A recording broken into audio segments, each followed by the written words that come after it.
Good morning, everyone, and welcome to DSP Gaming. It is time for the start of a brand new week. And today, it is time for the return of horror to the channel. I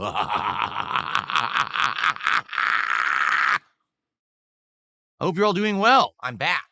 It is time to get caught up and talk about yesterday and everything that went down, and to talk about the coming week. It is a different kind of week because it's only a short one for me.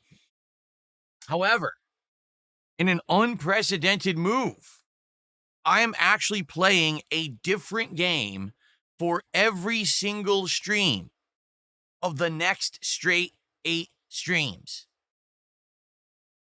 Pretty crazy. So let's see how it goes. I'm excited. I hope that you are too. And I'm ready to get caught up. So sit back and relax, but get ready, because at any moment something could jump out and scare you, because horror has returned today on the Level 1 podcast. Attention! The games are about to begin. All hail the king.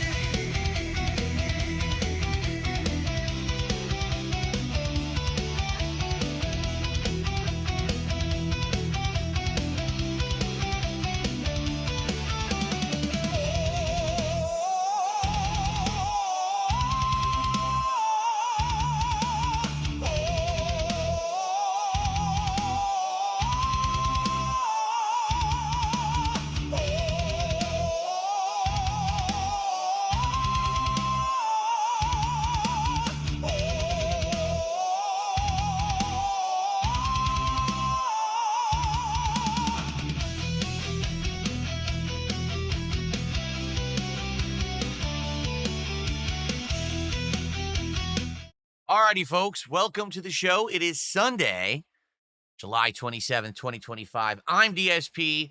Welcome back. It's time for a 4-day streaming week where every single stream will be a different game. We're going to play a little bit of everything that I've been delving in. 8 different games this week, 2 of which are brand new, 1 of which we're playing on this very stream. So if that ain't variety, I don't know what is. And I hope that you guys are ready for the fun. We'll talk about all of this in just a second. So how is everyone today? I hope you're doing well. I wasn't here yesterday, and now we're playing catch up, right? Like now we got to get caught up on everything. Although I think what most people did is they either saw Fantastic Four or they watched Happy Gilmore 2, because it seems like that's what a lot of people are talking about right now on the internet. I saw one of those two. I actually did see Happy Gilmore 2 last night. And I'm sure people will have questions about my opinions on it, but I refuse to give you any opinions. I'm just going to withhold and keep it to myself. I'm not going to say a word about the movie. So how's everyone doing? Let's see who's here today. NJZ, Dab Hands, Chris. What's going on? Rykova, Dungeon Keeper's Mistress. AKA BKB, Samuel. On the YouTube side, Randy. Over on the Kick side, we got Perloki. We got Maiden of Virtue, Heretical Henry, Small Hourly, Returnal Reel, Icy Bob, Lightning Returns Unboxing Reel. What a nice name. I wonder what that could reference. And more. How's everyone today? Parasolo, what's going on? D-Man, how are you? Buckwell, can you see again? Have you regained your sight? Did you get your cataract surgery? Hopefully. Hopefully it wasn't too intrusive. All right. Yes, Dab Hands, a week or two ago, everyone was talking about Superman. Now everyone's talking about Fantastic Four. All right. So, how is everyone? I hope you're doing well. I hope you're ready for an interesting week, to say the least. 4 straight days of variety is pretty crazy. I mean, we're not going to make much progress in anything that I play, but it is what it is. If I had a 6-day week, I'd definitely be doing a lot of these games twice, but it is a shorter week, 2 days off so that I can do some errands and get caught up on a lot of stuff, appointments and things that I've been backlogged on. Try to play catch up so that we can hit the ground running. That next week, for the first week of August, will be the opposite. It'll be a 7-day streaming week that looks like it may end with a marathon. If you remember on the podcast on Friday, we talked about this, that either on Friday, August 8th or Sunday, August 10th, I'm going to be doing a marathon. The return of the Mega Man Rageathon, where I attempt to beat Mega Man 4, 5, and 6 all in one sitting on one stream while getting inebriated. We'll see how that goes. That's going to be interesting. I haven't done that since January. That was actually my first marathon of the year that got things started with a bang. So, what did I miss? Did I miss anything interesting when I was gone? I'm just curious, because usually what happens is when I have a day off, I miss all the important stuff and I come back and I got to play catch up with everything. But it just seems like a lot of people are talking about going to the movies these days, which is weird because for a while that wasn't the case, and then all of a sudden it seems like the movies are back. Like people are going to the theaters in big numbers the last couple of years. And now these big summer blockbusters have returned, movies like Superman and then Fantastic Four back-to-back superhero blockbusters. That's so weird to say that because for a while we had stagnation where the superhero movies were doing terrible. Both DC and Marvel weren't doing that well. And now it seems like we've got a resurgence, a comeback, I think it's because there's not as many. If you remember for like 2-3 years, they were coming out with like a movie a month. It's like, that's too much. No one wants to see a superhero movie a month. You completely oversaturated the market. And then it was a lot of similar schlock, similar visuals. Everything wanted to be Guardians of the Galaxy. So I think that they're finally differentiating again. And that's a good thing, right? Big Mac says people thought COVID would kill the theaters, but that hasn't been the case at all. Well, it's sad because, it did kill a lot of theaters. COVID killed a lot of businesses due to the forced lockdowns. At least in the United States, where we had forced lockdowns in a lot of places, businesses couldn't survive or thrive, and a lot of them couldn't bounce back. But what's happened now is we're finally far enough removed, 5 years removed from COVID, that there's been a recovery period, and now everything is pretty much getting back to how it was, except for prices, which are absolutely exorbitant for no good reason. Everything else is better, just the prices are ridiculously expensive for anything you want to do. Well, welcome. If you're new to the channel, welcome. Some people are saying they're new to the channel this morning. I hope you have a good time here today. We're going to have a fun podcast here, chill for a little bit over an hour probably, and then we're going to start gameplay a little after 1 p.m. Pacific time. We're going to get into Luto. So for those who don't know what this game is, it is a game similar to, remember PT, Playable Teaser from many years ago, or Visage, which I played a couple years ago. It's similar to those games where it's a first-person exploration game with lots of horror and scares. We'll see how it goes. I don't know how scary it is. It's getting great reviews on... Oops, I didn't mean to... Shut up, Phil. I didn't mean to click that. I misclicked. I tried to click on Steam and I clicked that. The reviews on Steam are quite positive for Ludo. So I'm hoping that, it ends up translating into a great playthrough. Wow, everything just wants to play and have sound today for some reason. Yeah, mostly positive. About 80% of the reviews are positive. That's a great ratio. So I'm looking forward to it. Hopefully it's short too. Luto is only, from people are saying if you rush through it, you can beat it in 3 hours. But if you're someone like me who takes their time, looks for more stuff in the environment, messes around a bit, it could be up to 5 hours long. So we'll see. It's probably going to be 2 streams for me. So I hope that, you will stick around if you like horror. If you're not in store for horror, well, you're probably not going to stick around, but the rest of the week is pure variety. Let's just do it now. Let's cover this now. I just want to show you the crazy variety that we've got coming up this week, shall we? So, let's have a red aura today. That's kind of cool. So, as you can see right here, today it is Luto premiering on the first stream. Tonight on the late stream, it is GTA 5 with mods on PC. That's right, I said GTA 5, I meant to say GTA 4. GTA 4 is actually one of my favorite playthroughs that I'm in the midst of right now. But sadly, it dwindled with popularity. Like, attendance and support have actually greatly reduced since I started playing it. So, we're putting it on a night stream, and hopefully it does well. I told you guys that if it actually does well for a couple of night streams, that I would bring it back to a day stream, but we have to see how it does. Let's see how it performs tonight on the late stream, okay? Tomorrow, Donkey Kong Bonanza will continue. And tomorrow night, we will have our weekly American Truck Sim chill stream. Tuesday, we're going to have another new game premiere. I'm going to try the Tony Hawk 3 and 4 collection. I'm not sure how it's going to do. That is a very, how can I say, there's no story. It's just basically gameplay challenges. And there's a lot of gameplay, but the thing is, it is very repetitive. So I wonder what'll happen. Will people show up and engage in support, or will people get bored because we're not going to be talking that much because I'm playing it, right? I don't know. I guess we'll see. And then Minecraft this coming Tuesday night. And then on Wednesday, Death Stranding 2. And since there's no Friday gameplay this week, Wednesday night fights instead of Friday night fights. That's Capcom versus SNK 2, my weekly fighting game stream, where I beat up Grandmasters and I rage at scrubs who roll and throw and lag. So that is the weekly schedule. I hope that sounds good. Good variety of stuff for sure.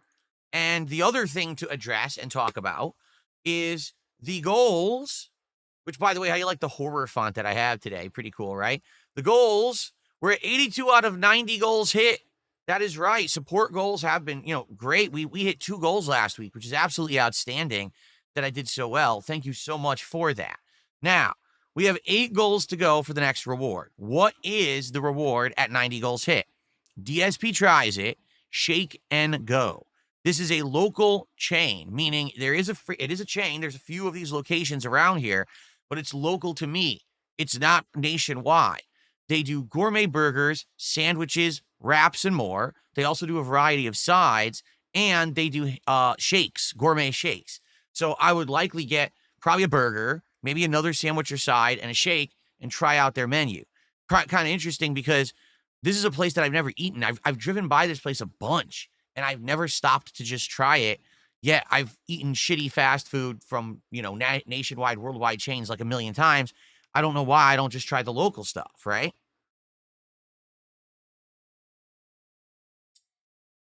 So I'm excited for that.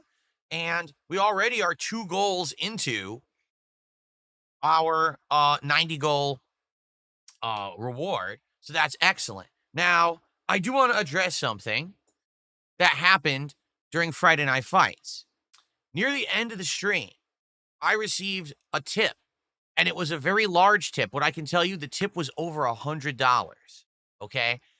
PayPal froze the tip and placed it under this review process, okay?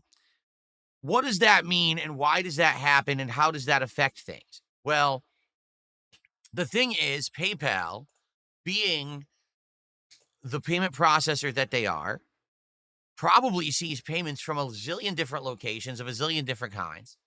And quite frankly, there probably has been fraud, money laundering, and other things that have happened through their business over the years. So they have safeguards in place, but the safeguards seem to be random. And what I mean by that is some of them are just so asinine and stupid. A few years ago, there was someone who would come on my streams, and then their name was like the country of Iran or Iraq or something like that. It was a joke, right? So they would come and they would tip and be like, "Oh, I'm sitting here in the oil fields, next to my derrick, and as the oil is spewing out, I'm watching DSPGaming. Here's $5." They would freeze that tip. Why? Because it's from the Middle East, right? Of course, it wasn't. But just because the guy's name was like the country of Iraq, they would actually freeze the tip. And that thing would be frozen for like days. And then all of a sudden they would either release it or deny it. Now, that also seems to be completely random. And what I mean by that is sometimes they'll freeze a transaction and it's within 24 hours, it's freed up, you're good. Here's your money. Sometimes they'll sit on it for weeks. I just had, during my day off, 5 tips that had been frozen over a month ago were finally cleared and given to me. And the thing was, they were tiny, like the $2, $5. One of them was $10. Okay. So these weren't like, ginormous transactions. They were frozen for over a month, and then they finally got around to doing it, and then they gave it to me. So what's frustrating about this is, so this person okay, tried to send me the tip. It froze. Now, I have no control over this whatsoever. Zero. Then that person tried it again with a different amount, and that also froze. So we have two tips in limbo, and they're both large for the record, and I don't know if or when they're going to clear. So they're very well could never clear, in which case we'll never talk about it again. But at any moment during this week, randomly, PayPal could decide to unfreeze these tips. And if they do, I will count those tips towards whatever particular stream is happening when the tips unfreeze. Or let's say it happens during off hours. What if it unfreezes overnight?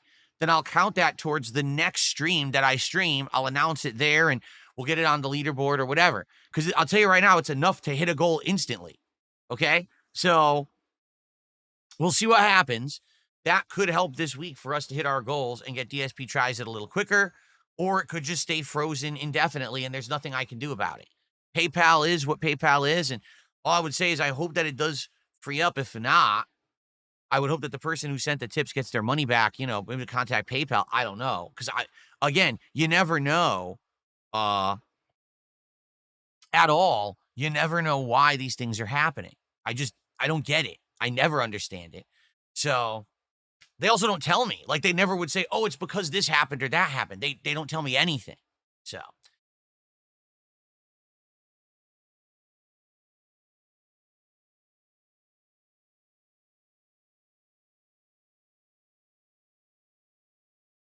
was my mic just muted? What just happened? My mic was muted for a second, right? But I didn't touch it. Whoa. Some weird stuff was going on there. Now my mic is working through the third-party app. At first it wasn't. So that might be why my mic was sounding different. It wasn't using any of the filters or anything that I have in place. Let me now check. Okay, so now the filter should be in place. How does it sound now? Does it sound like it should? That was bizarre because the mic was working, but somehow the filters weren't. All right. Should I test something here? Let's see here. All right. So now I'm going to close this app. Okay. I've closed the app. The mic is still working, right? Does it sound the same or did it change? It is working. And now does it sound okay? Now let me open the app again. Let's see if opening the app mutes the mic. This is bizarre stuff.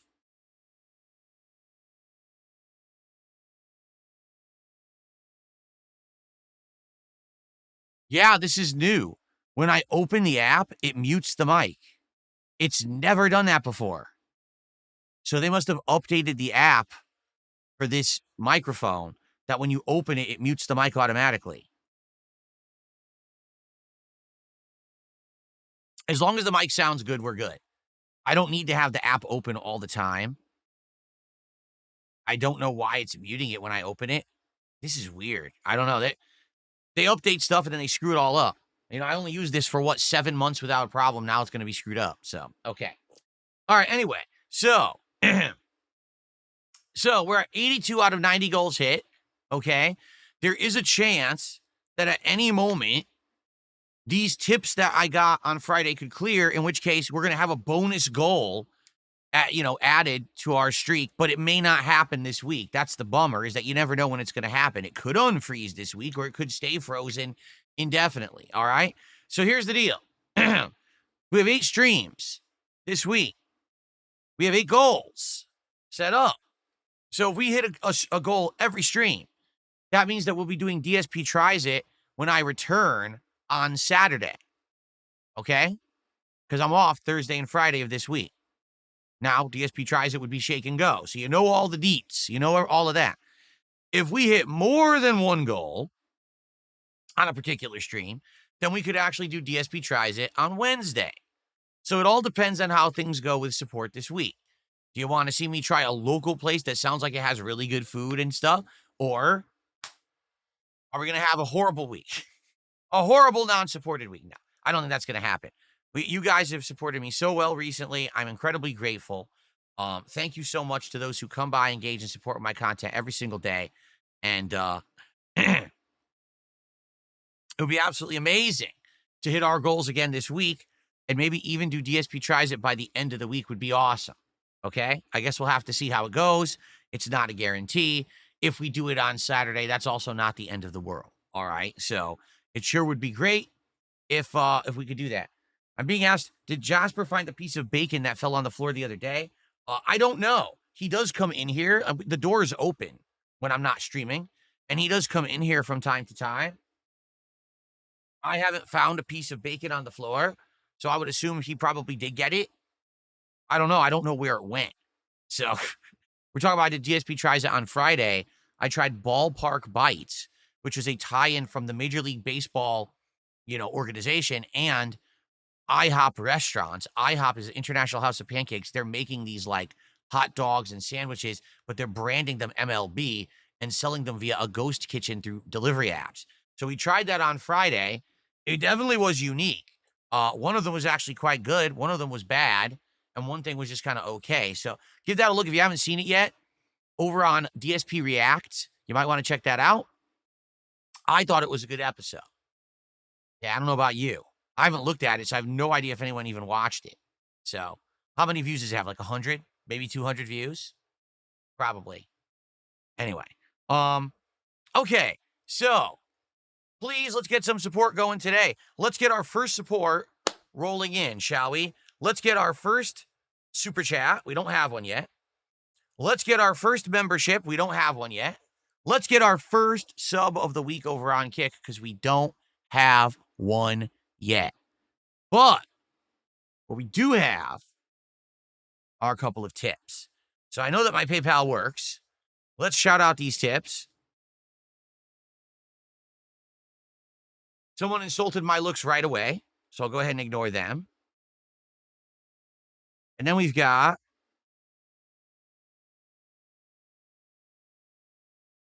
another troll. So all right, we have nothing. We have no support because the first two pieces of support are trolls who I refuse to read. So who's going to be the first super chat? Who's going to be the first tip that's not a limp dick loser? Who's going to be the first member and who is going to be the first sub? Let's find out. Let's get some support for the streams. All right, let's do it. Come on. All right. Now, yesterday was a good day for me. Yesterday, I spent some time with my wife, which is always appreciated. We went out and did a few things together, did a little bit of shopping, got some stuff for the house, which was nice. Also did our grocery shopping. Had a good meal out. We actually went to this pub-like restaurant, and we got a giant pretzel, a huge, fresh-baked pretzel. You tear it up and you dip it into various dipping sauces, like a beer cheese and a spicy mustard, and it was quite good. So we had some fun out yesterday. That was nice because, we haven't actually had a nice day out in a while. We had a nice day out together, and it was very, very enjoyable. Also, the weather wasn't hot. It was cooler. It was cloudy most of the day. A little bit of sun, but it wasn't like overbearing heat. There was no rain. So it was actually a nice day out. It really was. Outside of that, I don't have much else to talk about. I pretty much, disassociated myself with the internet just to have a nice day with my wife. So that was a good thing. If I paid attention to all the nonsense going on every day on the internet, particularly with certain parties, I'd probably, lose my mind, be in a padded room. I want nothing to do with these people. So I just ignore everything on social media, everything everywhere. I just have a nice day out, and it was well deserved, after a full streaming week. And I'm back, and I'm ready to do a shorter week, but a fun one. 8 days of variety is pretty cool. Excuse me. 8 streams of variety is pretty cool. I don't know if I've ever done that before. Played a different game every single stream in 1 week. So there you go. Jalen, how are you this morning? Good to see you. Did the pretzel have some salt on it or sea salt? Oh, I don't know if it was sea salt. It had some salt, but I don't know if it was sea salt, but it had salt. What happened to Mario Kart? I beat it. I beat Mario Kart, so we're done with it. I've seen all the content that has any meaning, and there's no reason to ever play it again. You know? That's what it is. I mean, I beat everyone, including my detractors who tried to stream snipe me and prevent me from winning, and I won. So that was it. Big W. All done with that game. Nothing else to do in it. I had 2 wins. One when the game first came out, and one on my final stream where literally all odds were against me, and they still couldn't hold me back. I still won. So there's nothing left to accomplish in the game. All done. Very good. What's going on, NCU? How are you, man? Good to see you. What are my thoughts on PlayStation putting games on Nintendo and Xbox? I don't care. I don't care about that at all. How do you beat Mario Kart? You do everything in it. The day it came out, I unlocked all the content in 3 hours. I beat every stage on the hardest difficulty. Then I started playing the online play, and relatively early on, I won a match of Knockout Tour, but it didn't feel rewarding because there was a lot of bots in that lobby and everything. You know, after a month and a half of the game being out, and literally every time I played it, stream snipers would join my lobbies and try to only mess with me. Like, they would literally drop back on purpose to go behind me and then all hit me with items at once. I still won. So once you do that, it's like, wow, I still beat them all. There's nothing they can do to hold me back. It's an allegory for real life, and I'm done with it. There's nothing else to do in the game. Like, there's really nothing to accomplish. I've unlocked all the carts. I haven't unlocked all the skins, but that's just collecting food bags. Who cares about that? I've seen all the tracks. I've done everything. So mission accomplished, 100%, full-on platinum, all achievements achieved, done, move on. That's how it works.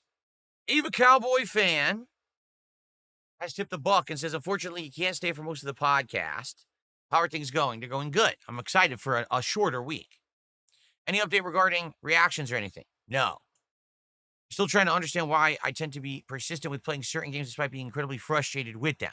If you mean fighting games, it depends on the fighting game. For example, with Street Fighter 6, I really liked Street Fighter 6 for about a year.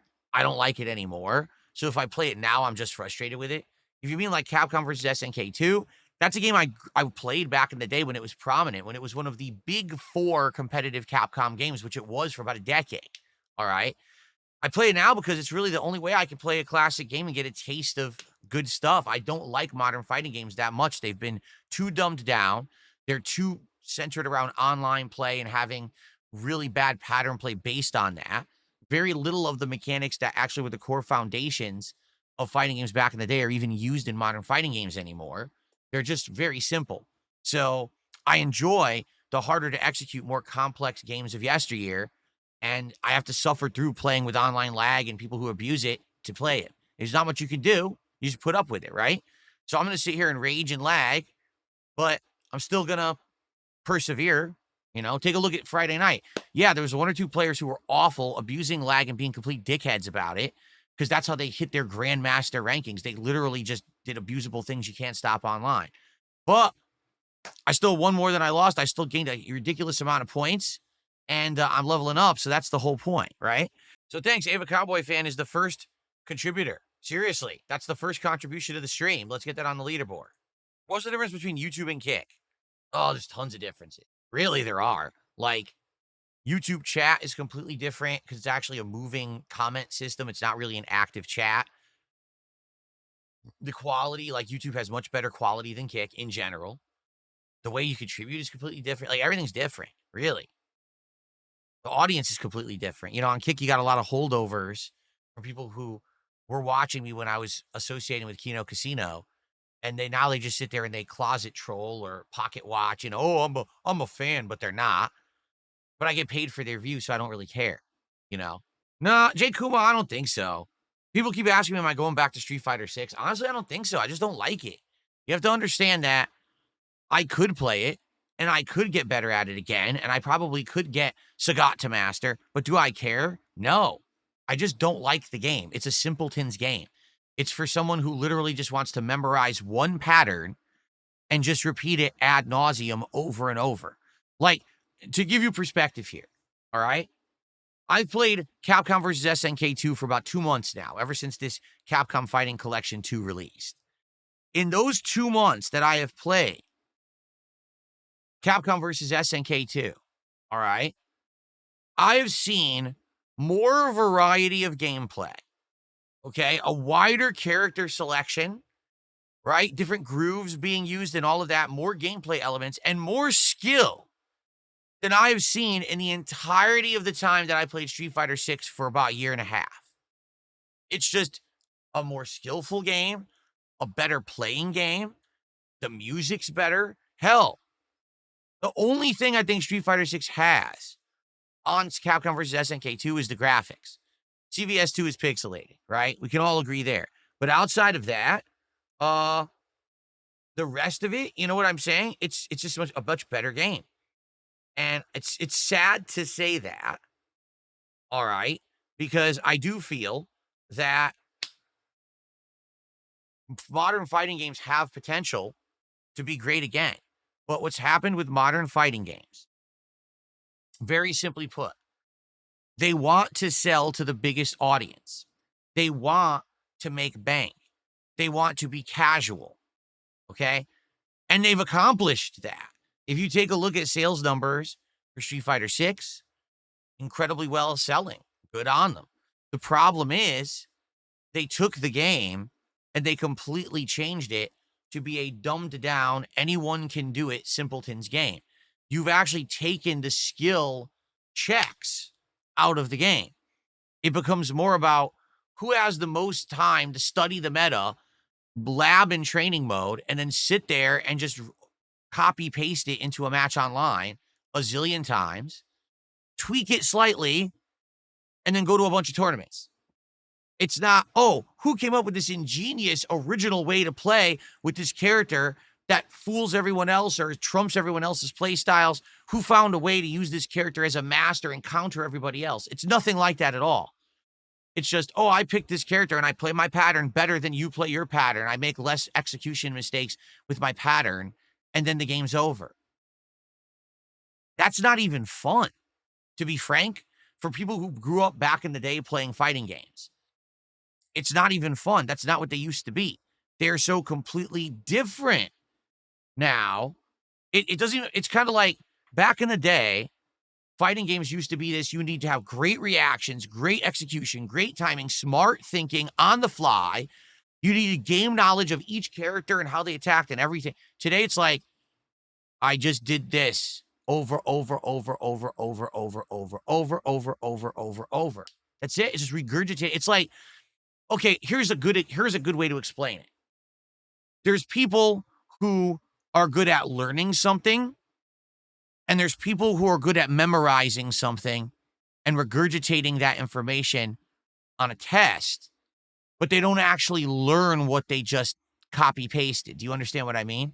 Like, there's people who, when they go to school, they'll sit there with a textbook, they'll study it word for word. On a test, they'll ace it. But then when you ask them to apply what they've just studied, they can't do it. All they know is how to regurgitate the information. That's modern fighting games. There's no intelligence to them. They're very much a simpleton's game. It's like play school level challenge to get good at modern fighting games.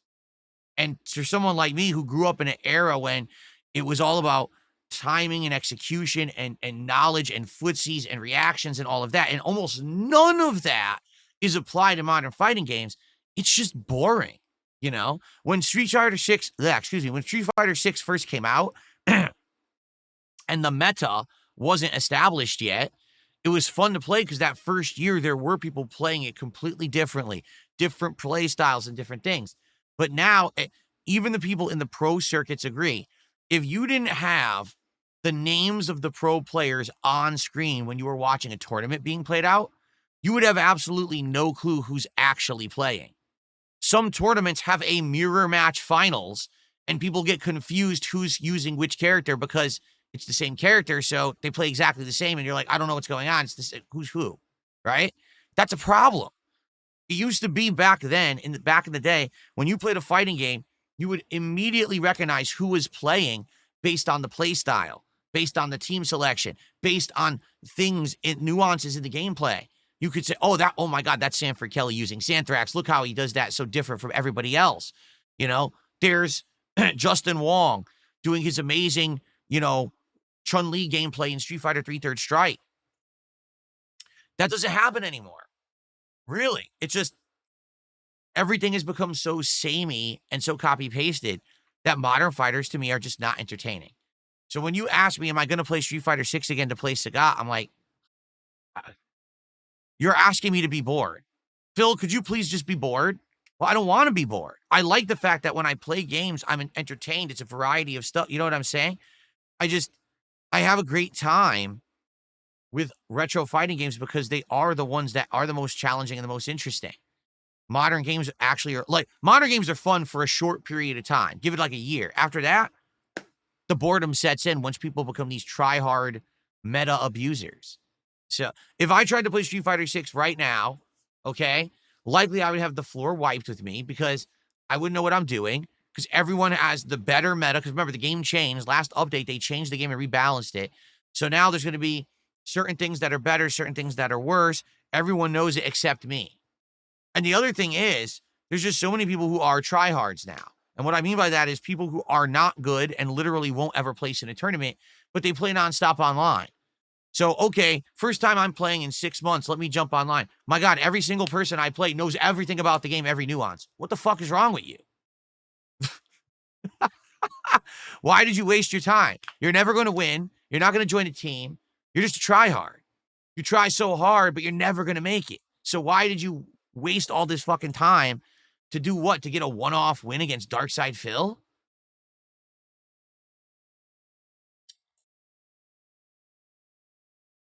So, that's the deal. Like, I feel like I absolutely could play Street Fighter 6 again. I could play it enough where I get good at it again. I could get Sagat to master. I could do all these things. But I'll tell you right now, I'm going to be boring. Excuse me, I'm going to be bored. And it's not going to be entertaining or fun. It's just going to be annoying. And I think to some extent, that's what some people want. Well, Phil's not going to play Mario Kart anymore and rage at that. Well, we need him to go back to Street Fighter 6 then. No, you don't. You don't get what you want because you're a loser and you don't support my content. Maybe if these people who liked to see me frustrated actually came by and supported the content, they would still have it. But case in point, Mario Kart, no one supported it last stream. We didn't hit the goal. So I said, I'm not doing it anymore. And all of a sudden, all these people start crying, oh, he's not playing Mario Kart. Well, you didn't support it because you're stupid. You could have had your content farm that you love. If you just supported the stream, I would have kept playing it, but you didn't. You're a dunce. You're a no-load. You could have had what you wanted, but you actually had to open your wallet to get it, and you refused, so now you don't get it. Now I move on to other things that I like. That's how the world works. I'm in control, not you see? Funny how that works. So, yeah. So, I don't know. I'm really not interested in Street Fighter 6, being honest. I'm just not. Like, I don't want to go back and bore myself with a boring game. Again, I want to explain something. I don't think that Street Fighter 6 is necessarily a bad game. It's definitely better than Street Fighter 5 was. Like, Street Fighter 5 was the epitome of garbage. It was like trash can level gameplay. Terrible fucking game. Everything was 100% a pattern bullshit input. At least in Street Fighter 6, there is a little bit of intelligence and ingenuity. Some of the characters do play differently. That was the other problem with Street Fighter 5. Like, every character played the same. In Street Fighter 6, some of the characters do play differently with different play styles and stuff. But ultimately, it's boring to me. If you like Street Fighter 6, I have no issue with you. You have the right to like what you like. Go ahead and enjoy it. You know, the thing is, like, there are characters right now. I like Dalsum. I think Dalsum is a great character. I had a lot of fun playing with him. I would love to play with him again someday, but I don't know. I just don't think that it's going to be worth getting back into and relearning the meta from the ground up and being frustrated for like 4 or 5 streams before I get it again. I don't care enough about the game. I wish I did. Like, everyone asked when Street Fighter 6 came out, do you think you would get back into competitive fighting games? And I said, well, it depends. It depends on how well received Street Fighter 6 is. It depends on how much I like it, etc. For the first year, as I played it, I saw a glimmer of hope because I did feel like it was a better effort than Street Fighter 5. But what happened is when that year 2 started with Bison, Terry, etc., And I started to see all those cracks in the armor, the kinks in the chain. And I was like, oh, look, everyone now plays the same. Everyone does this safe mode nonsense. You know, Terry is like one of the worst examples. Everything Terry does is a very safe hit string. That's very boring. There's nothing interesting to Terry Bogard gameplay. It's just, here's the hit string that's safe, just do it. Oh, here's the move that's safe from that distance, just do it. No ingenuity, no intelligence. Oh, now's my time to paste this. It's like everyone has control C to all his tactics, and they just wait for the time in the match to go control V, control V, control V, control V, right? Boring. So that's what I don't like about the game. Okay, Princess Luna with our first super chat of the day, $10. Good morning to King and YouTube chat. I feel like the meta perpetuates itself. Players lose to the same pattern play, so they learn it themselves, believing it's the only way to win. Yeah, I mean, here's the thing. You got to wonder, is it the game itself? Is it the fact that today everything is online, so everything is immediately known by everyone the moment that it's discovered, it's shared? Could that be the problem? You know, here's the thing. You take a look at CVS2. Well, I've been playing CVS2 for 2 months. There's been a lot of content of CVS2 on the internet because the game has been out for modern audiences. You actually have a platform to play it now instead of just emulate it on, say, GGPO or whatever it is. Fightcade. It's emulated on Fightcade, right? But not everyone plays the same. Not everyone copy pastes. There's ingenuity. There's difference in gameplay styles. Why? Because it's rewarding. If you play CVS2 differently, chances are your opponent won't know how to face it, and you might get the win. Perfect example, Friday night, my last match was against King Crimson, who's a viewer of mine, and he's a grandmaster in CVS2. When I faced off against his Sagat, and I've seen his Sagat a million times, I'll beat Sagat. I know his gameplay style, right? But when he picked Nakaruru, that's a character that almost no one is using in CVS2. I couldn't remember how she's used because it's been a long time since I saw her used in a competitive way. And then guess what? I got spanked. His Nakaruru whooped my ass because I didn't know what was going on. You know what I mean? Like, basically, because there's variety of something you haven't seen, it blows you away and you get beaten. You know, it's very hard on the fly to just learn how to counter something. All right? With Street Fighter 6, there's not a large cast of characters. It's a decent size, but it's not huge. So it's not hard to know how every character plays. And you don't see anyone ever playing the game differently. Ever. Every person plays their character the same way. And because of that, it's easy to just memorize what a person's going to do in what situation and to know what to do. And so it just becomes playing your pattern and not making a mistake, as opposed to thinking, here's an original concept. Here's how I do something that's different from everybody else. Let me trick you with this. Let me show you something you didn't know. Everyone knows everything about Street Fighter 6 within minutes. So it's not fun for someone like me who enjoys being surprised by refreshing gameplay. You see, that's how it used to be all the time back in the day. Since there was no internet to disseminate all the information instantly, you would go to an arcade you never go to, and all of a sudden there's someone there playing you never seen before, and they're playing a different way. And you're like, oh, you're interested. You're intrigued. You go to a tournament, and there's someone at the tournament playing who's winning, kicking everyone's butt with a strategy you never even knew existed. Wow, that's interesting, right? Or there's someone who literally has such great reactions that something that you thought was safe to do all of a sudden becomes punishable and unsafe. And now you're blown away by how different and complex the game is than you thought it was, because the truth is you just didn't have that knowledge. Today, none of that exists in competitive play of modern fighting games. None of it. It's all been lost. There is no discovery era where you go and you see new content outside of the first few months. Like I said, that first year of Street Fighter 6, I really liked it. I thought it was fun and different. Every time we play, oh, here's someone playing stuff just a little differently, right? But now we're far past that point. Everything is samey and everything is boring. So, yeah, it's sad.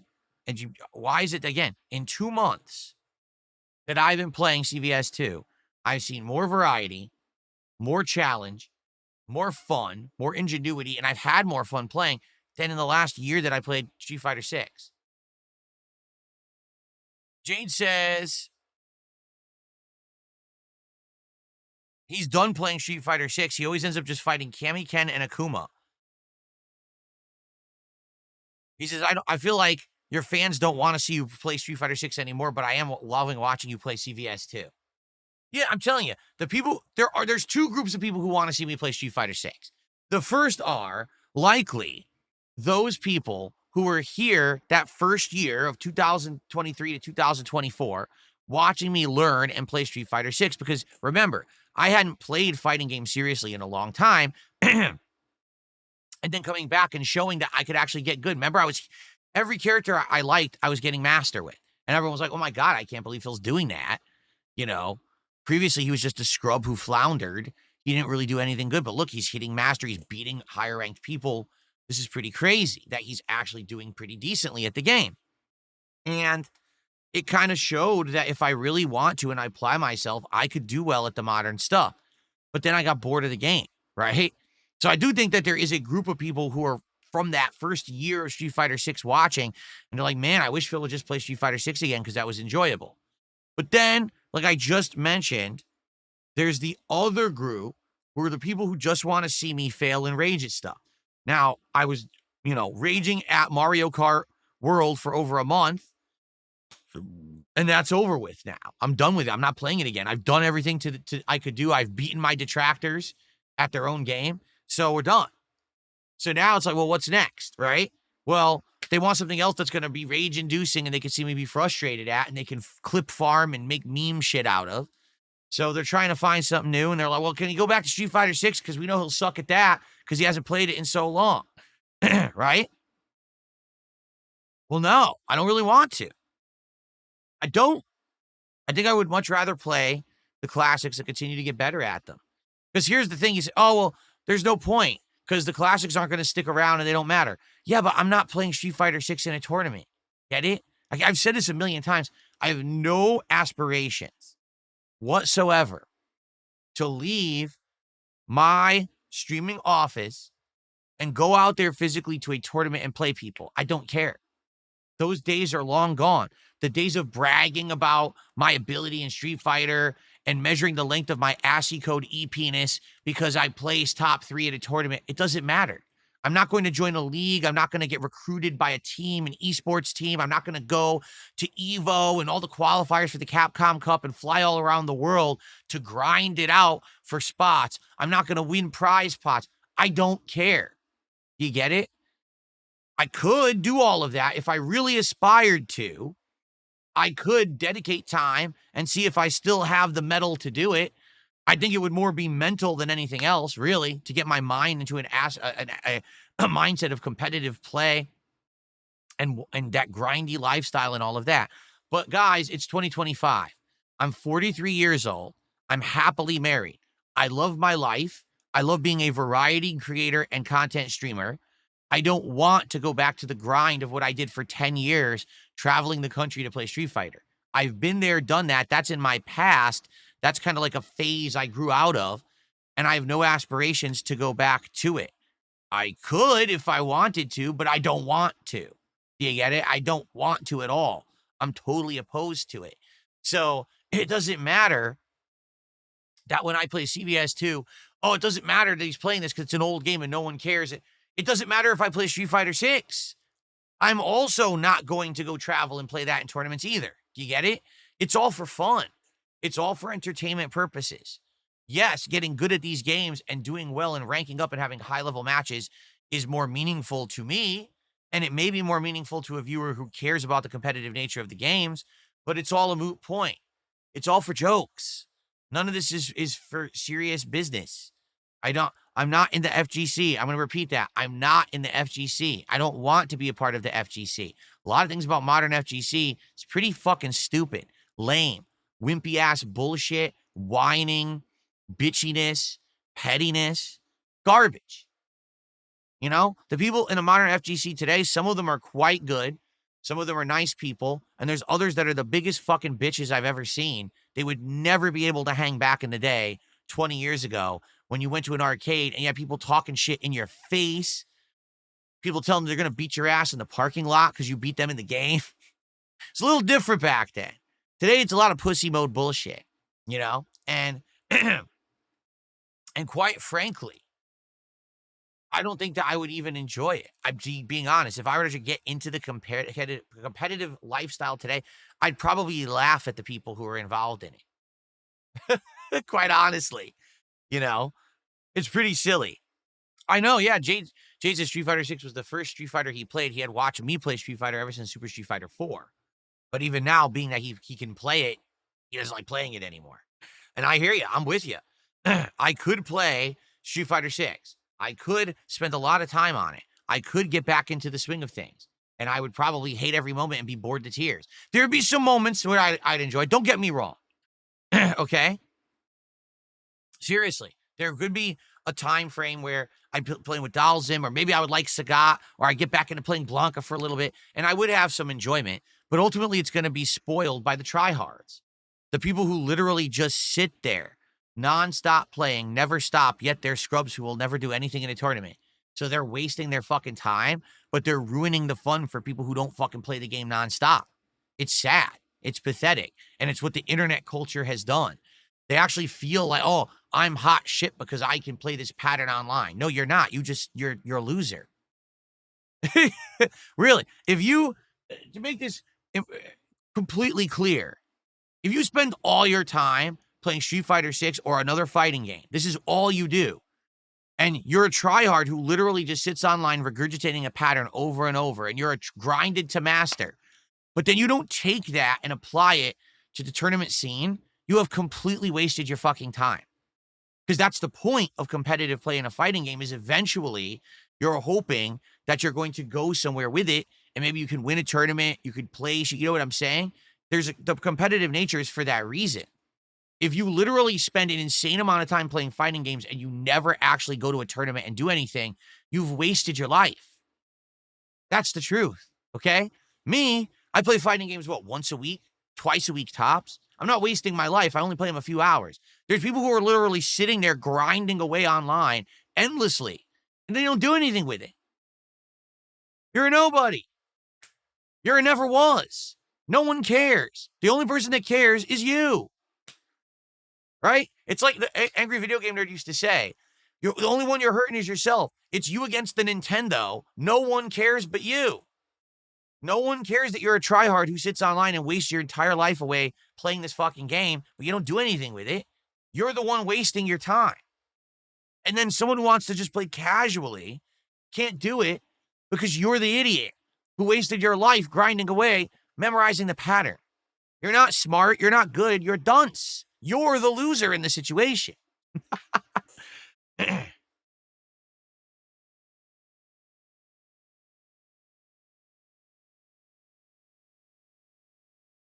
Anyway, so yeah, I really don't think I care anymore about Street Fighter 6. I'm not saying absolutely positively no or never. The better way to say it would be never say never, I guess. But right now, I just don't have any plans to go back to Street Fighter 6. I don't. I haven't played it in months. No one seems to really care. It's not missing. It's not like, oh, Street Fighter 6, oh, there's a big gap now in my schedule and everyone's sad that I don't play it anymore. It couldn't be further from the truth, right? We're doing tons of fun stuff that people are enjoying on a daily basis, right? Everyone's having a great time. Everyone's enjoying the variety of content that I'm putting out. In fact, I mean, take a look. I'm playing 8 different games this week, and none of them are Street Fighter 6. It's not like we're lacking for content and everyone is sad that I'm not playing it. If anything, like I said, there is a small group of people who do want to see me go back to it because I was doing good at it, and I think that they saw that was kind of a talking point. Geez, even DSP can learn a modern fighting game and play it at a pretty good level. That's wild because he wasn't playing them for the longest time, right? But at the same time, you know that there's the toxic element, that at least half the people who want to see me play Street Fighter 6 are assholes who just want to see me fail and rage at the people who are tryhards. And what it is, they all want me to be LTG, but I'm not LTG. Like, LTG needs to play fighting games because that's all anyone cares about him doing. So he plays them and he fails at them and he rages and loses, and then everyone laughs at him, and that's where they get their fucking farmable meme material from. But for me, that's not me. I do such variety of content, you don't see that, right? So that's the difference here. I don't need to do crap. I don't need to shovel the shit per se. I could do whatever I want and it works. Okay. Cyber Elk, how you doing?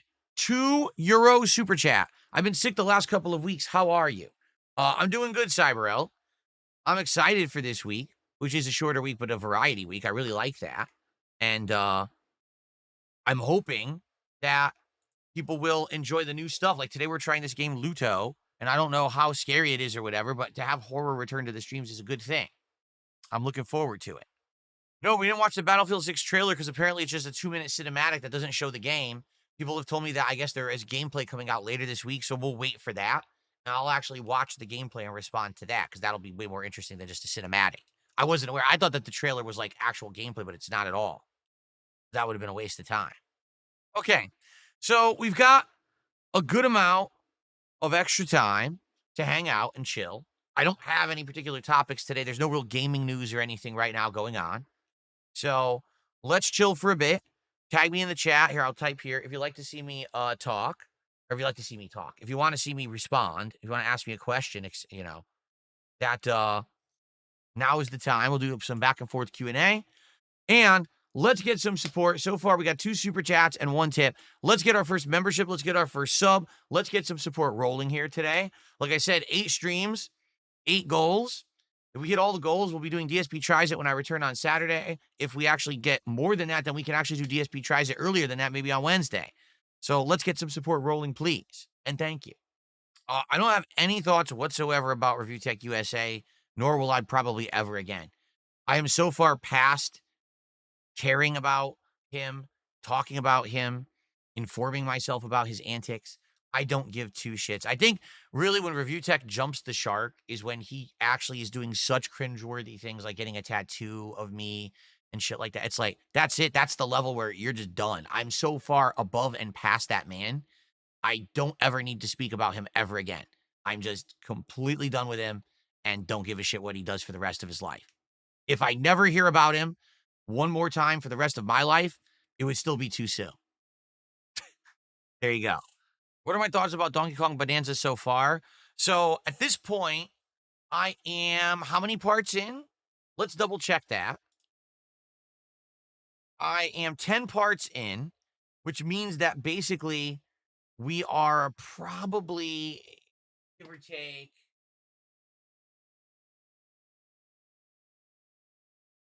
I guess we're 9 parts in. We're technically around 12 hours into the game because some of the parts exceed an hour, okay? So roughly 12 hours into the game. I'll be honest, it's very repetitive. It's not bad by any means, but really the only variety that we're getting is the environments. Like the last stage I played was snow and ice, but then there was also lava, and very few either optional challenges or small parts of each stage where you need to specifically do something special. Like, for example, at the end of the ice stage, there's a couple platforms. You have to transform into the zebra to run over them. The final boss of that, you have to be the zebra to run up a platform and hit the boss. Okay? But outside of that, it's all the same. Keep digging, keep using the sonar, punching, and getting items. The story, we're over 10 hours in, there's still no story. I hope it gets better later on. Right now, the story is like completely not happened at all, which is ridiculous. Really stupid. I don't know why there isn't more to the game. I was expecting it to be like Super Mario Odyssey with the level of variety and stuff, and it's just not. It's way slower paced. Now, the very end of the last Bonanza stream, we got to the jungle world, and people are telling me the jungle world is where the game starts to shine because you start to get new platforming elements, like throwing the seed, and the seed makes a big vine platform.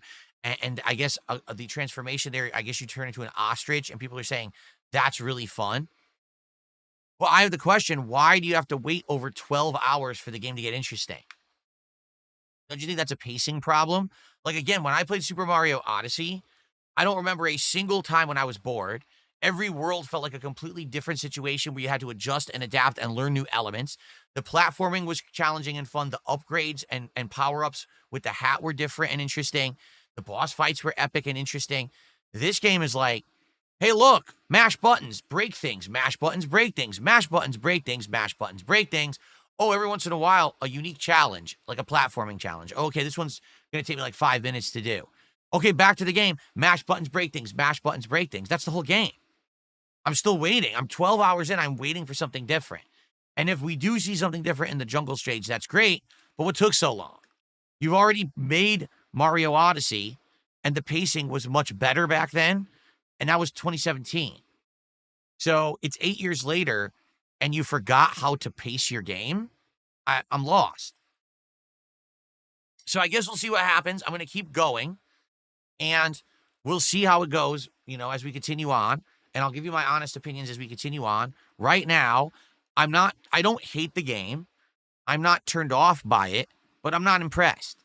I've seen Nintendo do better, and I know they could have done better. And I'm wondering what happened with this game. Because again, you had Mario Odyssey 8 years ago.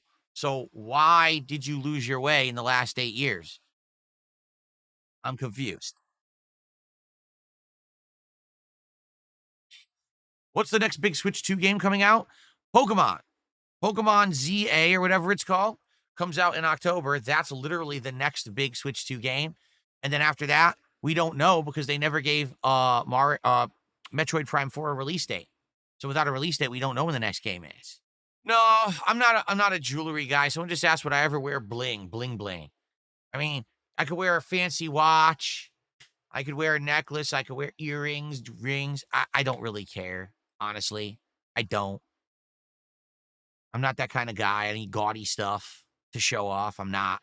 Jane, I'm glad you're here. I don't know if you'll like Ludo either. I don't know if I'll like Ludo. We'll see. Horror games are always usually very good on this channel. So we'll see how it goes today. Cyber Elk, the next marathon we're doing is the continuation of the Mega Man Rage-a-thon from January. So it's going to be me playing Mega Man 4, 5, and 6 in a marathon setting, trying to beat them all on one stream while inebriated. So there you go. So far today, we've had 2 super chats, 1 tip, and that's it. Can we get some support on the stream, please? Typically, my return days go well, and usually the podcast does really good. A lot of the times we've nearly hit the goal before the podcast ends. And I'm not sure if it's because today I'm doing a different game and people are unsure if it's good or what's going on, but it would be great to get some support. Can we get a membership and a sub? Can we get bigger than like $1 tip? Can we get some support today? Would be nice.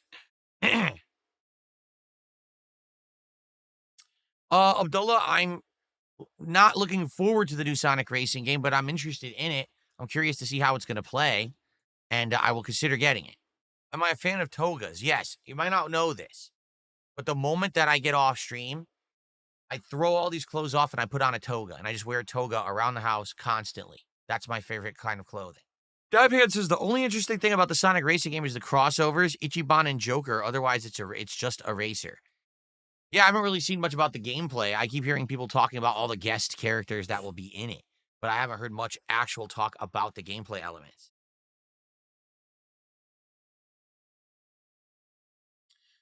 Abdullah says, how big was Tony Hawk during the time you were going to Street Fighter tournaments? Did you ever hear people talk about Tony Hawk, or was it a rare occasion? The thing was, I grew up in Connecticut, okay? When I grew up in Connecticut, there's no skating in Connecticut. There's no skateboarding at all. It's not part of the culture. It's there was very few places you could even go to get like skateboarding attire. Like I remember Vans, which are very popular in the skateboarding circles, they did have them, but it was like the rare thing to see a pair of Vans shoes anywhere. I couldn't even tell you where you could have gone to buy a skateboard when I was a kid because I don't think they existed. Skateboarding very much is like warmer climate culture. Like it was huge in California, that kind of stuff. It never was big where I grew up. So I was well aware that Tony Hawk existed. I knew who he was. The games, you knew people were playing them, you heard about them, you read about them in gaming magazines. But where I lived, it wasn't like ultra popular. It wasn't like they sold out. It wasn't like anyone was talking about Tony Hawk. It just wasn't a thing. Oh, okay. Happy Gilmore 2. Someone finally asked me, so what did I think about Happy Gilmore 2? All right. It's this simple. It's the same as all legacy sequels. All these legacy sequels that are coming out 20, 30 years later after the original and continuing the plot are basically the same. And here's what I mean. They're nostalgia bait. They have tons of references to the original that only people who saw the original would even get. And so if you're in on that group, if you're in on the meme or in on the joke, you will get a lot of entertainment out of it. You will actually enjoy it and you'll have a good time with it. You will. Like watching Happy Gilmore 2, seeing some of the cool references to the first movie, even though they're not even outright addressed in the movie, but they're in there, was really neat. I think Rob Schneider showed up for like half a second in one scene playing the You Can Do It guy. And then he was gone for the rest of the movie. I'm like, damn, he used to be a huge part of these movies. He's just there for like a real Easter egg reference. Or for me, one of the funniest, interesting scenes, there's a scene where Happy is fighting his old nemesis. Oh God, how did I forget his name? I knew his name all yesterday when I was watching the movie. Now I've completely forgotten the other pro golfer who he defeats in the first movie. Okay, so he has a showdown with him in a graveyard. Okay, Shooter McGavin. Thank you, Shooter McGavin. That's his name. He has a showdown with him in a graveyard where they fight, and as they're fighting over the graves of all the people who showed up in the first movie who have passed away and can't be in the sequel. But as they're fighting over the graves, they start reenacting scenes from that. So, like, for example, in the first movie, one of the biggest scenes is Bob Barker and Happy fight. And they have this epic scene where it looks like Bob Barker's dead. Then all of a sudden he opens his eyes like the Undertaker and he grabs Happy by the throat. So as they're fighting in the graveyard over the grave of Bob Barker, the same thing happens a second time. And I was like, you see, that's a cool Easter egg reference for people who are like huge fans of the first movie. You're going to get it. You're going to laugh at that. You're going to enjoy that. You're going to say, this is a love letter to people who liked the classic Adam Sandler movies. Okay. But at the same time, it's also a new movie. And the new movie portion just isn't very good. Like the plot line is not very interesting to me. It's pretty boring, actually. They had a lot of cameos from people in there that they serve no purpose at all. Like MJF from AEW Wrestling's in there. Becky Lynch from WWE is in there. They serve no purpose at all. They're just in there to be a face in there and say that they were in there, but they're not funny. They're not good actors. They're just in there for no reason. So there's just a lot of stuff in there that didn't work for me. Yeah, like here's the thing. Ben Stiller is in the movie and he reprises his role as a character from from the first movie. But the thing is, he's just not funny. Like his character in this isn't actually funny. He's more obnoxious and hate. Like he's hateful. You hate this character, but like he's a big part of the movie for like no good reason. And there's not even a good resolution. Like the end is stupid. How it ends, I was like, and then you come to find out one of the characters is actually only in the movie because it's actually Adam Sandler's daughter. And I didn't know that that was his daughter until they kind of reference it later. And I was like, oh, I didn't even know. So that's why she's in the movie. It sounded like there was a whole side plot line in the movie just so his daughter could be in it. So basically, it's 2 hours long. And I'd say it's about 35 minutes too long. If the movie was like an hour, 20 minutes, it actually would have been perfect. Like it would have been the right length for me. And I feel like there's too much wedged in. A whole plot line doesn't need to be in there, and appearances that are just too much and shouldn't be in there. There are jokes that work. There's funny moments. Like I actually liked the scene where he's returning to golf for the first time in over 10 years, and he's playing through with a group of other golfers, and they're all like known comedians. And like they're working off of each other, and it's actually pretty funny, the scenes there. Like him failing and was actually entertaining. That part I laughed a lot at. But then there were other parts later on in the movie they were trying really hard to make me laugh, and I didn't laugh once. So it's not, let me put it this way. It's not terrible, but it's not great. It was kind of, it was all right. There were moments, if I hadn't ever seen Happy Gilmore, the first one, I probably wouldn't have liked the movie. But the references, the nostalgia, that kind of gets you. You know what I'm saying? And like, oh man, that was cool. 30 years later, here he is making a sequel. He has his kids in the movie. That's cool, you know. But it's just not the same, you know. This is Adam Sandler 30 years later. He's not Adam Sandler from the 1990s anymore. E- exactly. I saw it once. There's really nothing that I would want to watch again in this movie. You know what I'm saying? There was no giant memorable moments, laugh out loud moments that I thought were so funny that I want to go back and rewatch again. The first movie, Billy Madison, Happy Gilmore, I would say Waterboy, um, Big Daddy has some good moments. You know, some of those movies, you want to rewatch them for the funny moments. This one, nah. I saw it once. I'm like, okay, legacy sequel, done with it. Don't want to watch it anymore, right? Jade says, does Bob say, will you rest in peace in the movie? No, because Bob is not in the movie. Bob Barker passed away a long time ago. Wedding Singer, to this day, probably still is Adam Sandler's best movie. And that's like one of his earlier ones, one of his first ones, right? So anyway, yeah, it's all right.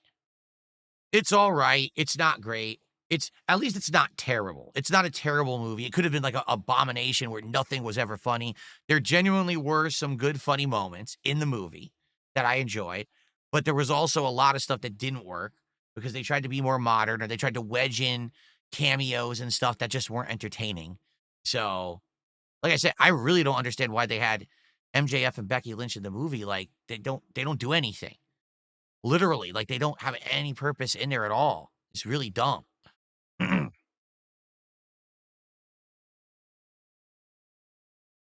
Yeah, there were tons of advertisements in the movie. Subway is one of the prominent ones. What was the other one? There was Trojan condoms. There's like 5 actual real sponsors in the movie as product placements. What's funny is someone's, spoiler warnings would have been nice. I literally haven't told you about the movie at all. I haven't told you a single thing about the plot. You don't know anything about the plot of this movie. I didn't spoil it. All I told you was a few one-off scenes and things that are in context make more sense. So I haven't spoiled the movie at all. Wow, what a name. Someone someone named Reluctant Hand Job did a $5 super chat. What a name. And they said, I'm just learning of you from documentaries. So many questions. Please explain empty game boxes as prizes. Yes, I never sent empty game boxes as prizes. It never happened. Okay. That's a meme that was made up by my detractors over a decade ago. And for some reason it stuck, even though it's not true at all. So I used to do something every fall. It was called the Hardcore Gaming Season Giveaway. And what it was weekly, once a week for like 12 straight weeks. I would hold a contest where people would enter by posting up on my forums for something that I was giving away. And there was tons of different things that I gave away. Sometimes I actually gave away a game. Sometimes I gave away a collectible. Sometimes I'm trying to remember all the things that I gave away over the years, but it was a lot of different variety of things. But frequently during the fall, it was giving away games because the fall was the biggest gaming season of the year. All right. So there'd be games coming out nonstop. And so, for example, let's say I played, I don't know, I'm trying to think of a game that I played like back in the day. I don't know, an Assassin's Creed game, let's say. So I would beat the game and then I would say, okay, so now we're going to do a giveaway for the game. So people would post up in the thousands. Sometimes we got like 2,000 posts on my forums, people interested in winning the game. But it wasn't just the game you would win. You would get the game, the box, any packaging materials and things that came with it. Because back then, games actually used to come with, things in there. Not only the instruction book, but ads and other things. But also, I would include an autograph. Some people would say, hey, can you sign the box? Can you sign the instruction manual? Can you sign the game disc itself? Because that's cool to have the physical thing you use during your playthrough or whatever, okay? Now, also, other times, I would buy the collector's edition of a game, okay? So I would have an art book, and I would have the soundtrack, and I would have the, extra things that come with it, whatever they may be, because there's usually a lot of stuff that comes with the collector's edition. So sometimes I would give away the collector's edition materials of a game that you could not buy. You had to have bought the collector's edition to get it. And sometimes the collector's editions were sold out. So you had no way to even get that content, even if you wanted it.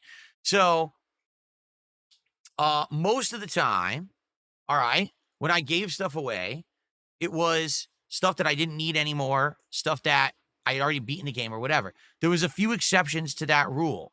Sometimes I would want to hold on to a game because I knew that maybe a DLC would be coming out for it, and you still needed the original game disc to play the DLC.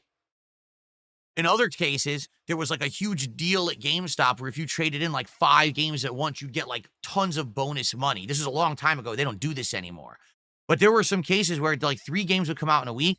I'd beat all 3 in a week, trade them in, and get almost like all my money back. I get like 60, 70% of my money back for the trade-ins because I beat them so fast and traded them in right away. So there were some cases where I didn't have the games anymore, but I was still left with other stuff. Like, for example, I would have a steel box case for a game that I don't need anymore. I would have the art book and I would have the soundtrack and stuff like that. So there were times when I would do a giveaway and say, okay, guys, so just to be clear, this will not include the game. I have to keep the game because of DLC, or I already traded in the game, but you're getting all this other content otherwise. Plus, whatever you want autographed or whatever, you can have. And people would enter for this in the thousands. I'm telling you, like, there was times thousands of people would post up, and I would use a random number generator to just pick a random number and select that person, and they would win it, and I would ship them all that stuff. So when you hear Phil gave away an empty game box, it's not like I would say, hey, everyone, look, here's the game I played this week, and I'm keeping the game, and I'm going to mail you the box. That's the reward for a contest. No, people outright knew what they were entering for. They knew the content that they were getting. They would want to autograph in addition. You were getting a lot of stuff if you won the contest. It wasn't just, an empty game box and nothing else. But it's easy to say that when you just want to spin it in a very negative way. You know? So I particularly, if I'm remembering correctly, the one that people bring up, I think it was a Deus Ex game where I'd bought the collector's edition that had all of this extra shit. I remember, I think it had the art book. I think it had a separate DVD that was like a documentary of the making of the game, something like that, and other stuff. And the person who won the contest said, hey, can you autograph this for me and this? And I always did. So I sent him a whole bunch of shit. And then my detractors were like, so he gave me, or he gave out an empty box. No, I didn't. I gave a whole bunch of content and an autograph. That was what the contest was for. And literal hundreds plus people wanted it. And one lucky person won it. What's wrong with that? Right now, if I did a contest for my autograph, people would enter for it because I don't give autographs. It's a rare thing to get my autograph, right? People would probably say, oh man, I would like to get a DSP autograph, and then people would enter for it. So let me get this straight. If I did that right now, all right, would people say, oh, Phil just has a contest for a piece of paper? The thing is that everyone has different value to everything. And I did give away things that were very valuable. Do you remember at the launch of PlayStation 4, I gave away a PlayStation 4 to a fan? I did. That happened. But that's the thing. No one talks about that. No one wants to talk about the fact that I did the Hardcore Gaming Season giveaway for like 6, 7 straight years. And I always gave away tons of stuff that had value, games, collectibles, actual consoles, and other shit. No one wants to say that. They just want to say, Phil gave away empty game boxes. It's just like everything. If you take something out of context and you spin it in your own toxic way for your own bizarre purposes, you can get anyone to believe anything because there's so many morons on this planet. There's still to this day people who think I'm terrible at Street Fighter. There's still to this day people who think I've never been good at any game I've ever played. The infamous example of that was the dumb meme back when I was playing Doom a few months ago, where someone clipped out of context me in a room taking cover and then firing a little and taking cover and firing a little. And they're like, this is how this games journalist plays Doom. He's terrible at the game. And everyone laughs. Oh, he should just not play the game. He should delete the game, whatever. That was the one room in the game where you had to play like that because the room is full of explosive barrels that if you go charging in head first, they blow up and you instantly die. You have to play it safe. That's the one room in the game you have to do that. I know because I had already died in that room. I charged in playing it like Doom and blew everything up and I died. I said, oh shit, I didn't know that. So then I had to redo the room and play it carefully so I didn't die. But if you take it out of context and give it to a bunch of ignorant idiots, the ignorant idiots will eat it up and give you views and give you viral popularity. And that's why people do this shit. So when you hear Phil gave away empty game boxes, that's one insanely small piece of a giant picture that's taken out of context to make it sound bad, but it's not actually what happened. Just like, oh, you see, this is how this guy, Phil, the games journalist, plays Doom. No, that's how I played one tiny part of Doom where you're required to play like that because otherwise you die instantly. But don't show the rest of my gameplay of Doom, right? Don't show me playing Street Fighter and kicking everyone's ass. Don't show me playing Mario Kart World and beating my detractors as they're stream sniping me and still win. Don't show the moments of good gameplay and greatness that actually are true. Instead, take something out of context and lie about it so you can get your laughs and your views and your memes, right? How dumb is that? Incredibly fucking stupid.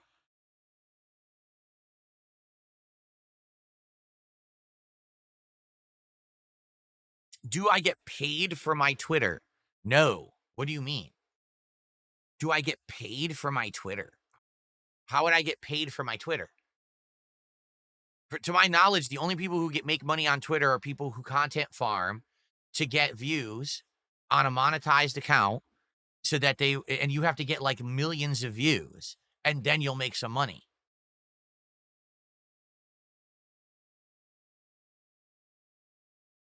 Are you crazy? Like, no one engages with me on Twitter besides trolls because everyone's afraid to get stalked, harassed, doxxed, and attacked by trolls. So no one's going to engage with me positively on Twitter because they're afraid of the repercussions. There are thousands of people who see all my tweets. If you take a look at my actual engagement statistics on Twitter, almost no one responds to my tweets, but everyone reads them.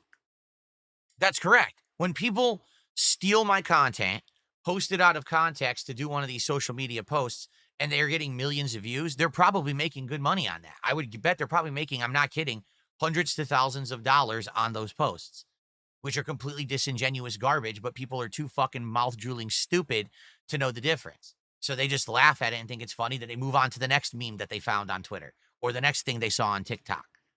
That's how dumb they are. They're just fucking morons.